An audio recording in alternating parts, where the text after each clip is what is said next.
ಬೆಂಗಳೂರಿನ ಹೆಮ್ಮೆ ಕರಗ ಸಂಪನ್ನ ಆಗುವುದಕ್ಕೆ ಕ್ಷಣಗಣನೆ ಆರಂಭ ಆಗಿದೆ. ಈ ಬೆನ್ನಲ್ಲೇ ಹಲವು ಕಡೆಗಳಲ್ಲಿ ಈ ಕರಗ ಮೆರವಣಿಗೆಯನ್ನು ಮಾಡಿರುವಂಥದ್ದು.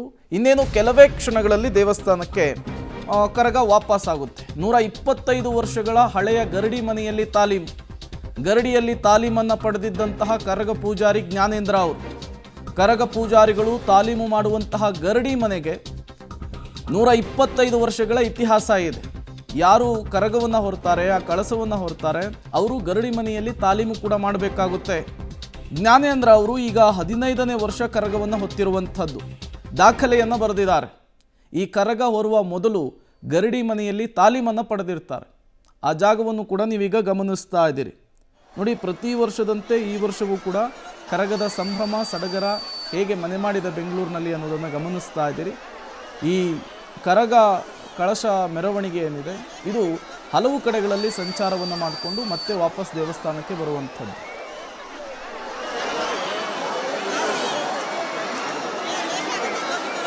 ಕರಗದ ಜೊತೆಗೆ ಇನ್ನೊಂದು ವಿಶೇಷತೆ ಇದೆ. ಅಂದರೆ ಕರಗ ಪೂಜಾರಿಗಳು ತಾಲೀಮು ಮಾಡುವಂತಹ ಗರಡಿ ಮನೆ ಮುಂಭಾಗದಲ್ಲಿದ್ದೀನಿ. ದೃಶ್ಯಗಳಲ್ಲಿ ನೋಡ್ಬೋದು, ಇದು ಕುಂಚಣ್ಣ ಗರಡಿ ಮನೆ ಅಂತ 125 ವರ್ಷಗಳ ಇತಿಹಾಸ ಇರುವಂತಹ ಗರಡಿ ಮನೆ. ಇದು ತಿಗೂರುಪೇಟೆಯಲ್ಲಿರೋದು.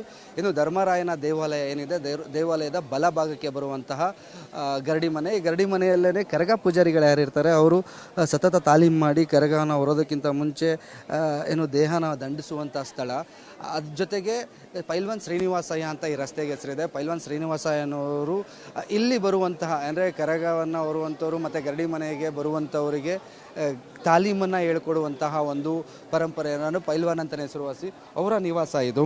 ಅವರ ನಿವಾಸಕ್ಕೆ ಅಂದರೆ ಬೆಂಗಳೂರು ಕರಗ ದ್ರೌಪದಿ ಅಮ್ಮನ ಕರಗ ಮೊದಲು ಹೊರಟ ನಂತರದಲ್ಲಿ ಇಲ್ಲೇನು ವ್ಯವಸ್ಥೆ ಮಾಡಿದ್ದಾರೆ ನಿಮಗೆ ದೃಶ್ಯಗಳಲ್ಲಿ ನೋಡ್ಬೋದು. ಇಲ್ಲಿ ಒಂದು ಚೇರಿನ ವ್ಯವಸ್ಥೆ ಏನು ಮಾಡಿದ್ದಾರೆ, ಆ ಚೇರಲ್ಲೇ ಅಂದರೆ ಬೆಳಿಗ್ಗೆ ನಿನ್ನೆ ರಾತ್ರಿ ಹೊರಟಂಥ ಕರಗ ಎಲ್ಲೂ ಕೂರೋದಿಲ್ಲ, ಯಾವ ದೇವಸ್ಥಾನದಲ್ಲೂ ಕೂರೋದಿಲ್ಲ. ಬಟ್ ಇಲ್ಲಿ ಪೈಲ್ವಾನ್ ಶ್ರೀನಿವಾಸ ಅವರ ನಿವಾಸಕ್ಕೆ ಆಗಮಿಸಿ ಇಲ್ಲಿ ವಿಶೇಷವಾದಂಥ ಪೂಜೆನ ಸ್ವೀಕಾರ ಮಾಡಿ ಇಲ್ಲಿ ಕೂತು ಪೂಜೆನ ಸ್ವೀಕಾರ ಮಾಡ್ತಾರೆ. ಇದ್ರ ಬಗ್ಗೆನೇ ಮಾತಾಡೋದಕ್ಕೆ ಇವರ ಮನೆಯವರೇ ಇಲ್ಲಿ ನನ್ನ ಜೊತೆ ಇದ್ದಾರೆ. ಅಮ್ಮ ಹೇಳಿ, ನಿಮ್ಮ ಮನೇಲಿ ವ್ಯವಸ್ಥೆ ಆಗಿದೆ, ಎಲ್ಲೂ ಕರಗ ಕೂರೋದಿಲ್ಲ, ಬಟ್ ಇಲ್ಲಿ ಬಂದು ಈ ಕೂರೋ ವಿಶೇಷತೆ ಏನಿದೆ? ಅದೇ ಅವರು ತರಬೇತಿ ಕೊಟ್ಟು ಎಲ್ಲ ಟ್ರೈನಿಂಗ್ ಮಾಡಿದಾರಲ್ಲ, ಆ ಭಕ್ತಿ ಭಾವ ಅವ್ರಿಗೂ ಇರುತ್ತೆ.